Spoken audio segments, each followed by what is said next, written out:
Бишкекте автобус сүзүп кеткен кыз көз жумду. Милициянын кайгылуу кызмат башкармалыгынын басма сөз кызматы Бишкекте коомдук автобус кыз кишини сүзүп кеткени кабарланды. Жол кырсык 7-октябрда саат 10:00 Чүй проспектисинде болгон. Кыз жолдон өтүп бара жатканда автобустун 60 жаштагы айдоочусу сүзүп кеткен. Жабырлануучу улуттук госпиталдын жандандыруу бөлүмүнө жеткирилип, алган жаракаттарынан улам каза тапты. Бул факты маалыматтардан журналына катталып, тергөөгө чейинки текшерүү иштери башталды. Автобус айып короого токтотулду. Көз жумган кыздын өздүгү аныкталууда. Автобус түрү. Чүй алматың. Таппа чейин. Түрүкөне. Жаны чыгуда yok bana ұрып. Түрүкөне түрүк. Россияда кыргызстандык кыз мекендешинен качып 6-кабаттан секирген. Полиция. Россиянын укук органдарынын кызматкери 6-кабаттан кулаган кыргызстандык кыз тууралуу жаңы маалымат беришти. Тактап айтканда 22 жаштагы кыз эмне үчүн 6-кабаттан кулагандыгынын болжолдуу себеби айтылды. Окуя Санкт-Петербург шаарында 3-сентябрга караган түнү көп кабаттуу үйдө болгон. Фонтанка маалымат каражаттары жазгандай, полиция бул окуя боюнча зордукту жана сексуалдык мүнөздөгү зомбулук аракеттер беренеси менен кылмыш ишин козгогон. Тергөөчүлөрдүн божомолу боюнча кызды таанышы Кыргызстандын жараны зордуктаган. Жабырлануучу качууга аракеттенип, терезеден секирген. Андан кийин оор жаракат алган кызды унага салууга аракеттенишкен. Бирок аларды чакыруу боюнча келген полиция жана Росгвардиянын кызматкерлери кармап калышкан. Учурда шектүү камакта. Буга чейин жабырлануучуну атайын 6-кабаттан кулатышканы айтылган.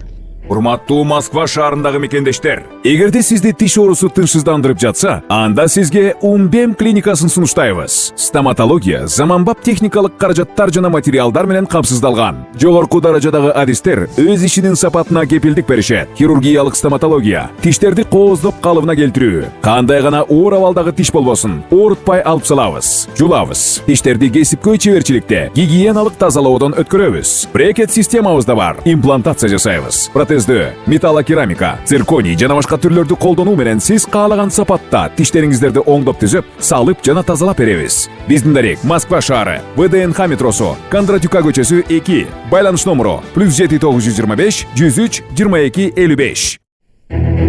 Чурка же өл. Кооптуу оюну күчөп жатат. Бул оюнда өспүрүмдөр жолдо бараткан унага мүмкүн болушунча жакындап кесип өтүүгө аракет кылышат.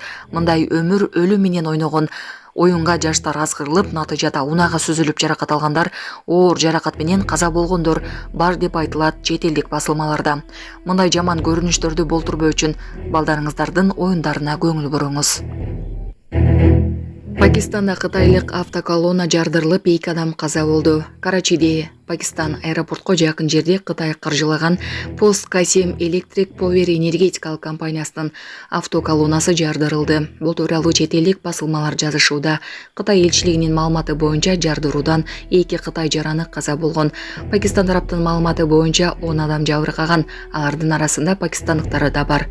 Кытайдын Пакистандагы элчилиги жана башкы консулдугу дароо пакистандык тараптан кол салууну иликтөөнү, күнөөлүүлөрдү катуу жазалоону жана Пакистандагы Кытай жарандарын, мекемелерин жана долбоорлорун коргоо үчүн бардык зарыл чараларды көрүүнү суранды деп айтылат Кытай элчилигинин билдирүүсүндө.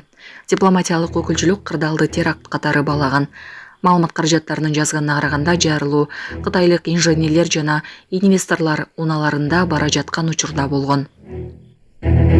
Израилде эркек киши станцияда ок чыгарып, бир кыз каза болду. Израилдин БР Шеве шаарынын борбордук станциясында эркек киши ок чыгарган, бул тууралуу чет элдик басылмалар жазышууда. Анда 20 жаштагы кыз каза болуп, 10 адам жабыркаган. Кол салган киши атып өлтүрүлгөн. Террорчу бычак жана ок атуучу курал менен куралданган. Жабырлануучулар ооруканага жаткырылды. Алардын биринин абалы оор экендиги айтылууда. Кол салган адам Бедуиндердин Хур айылынын 29 жаштагы тургуну Ахмад Саид Акаби. Көйлөрдүн айтымында ал жанында тургандар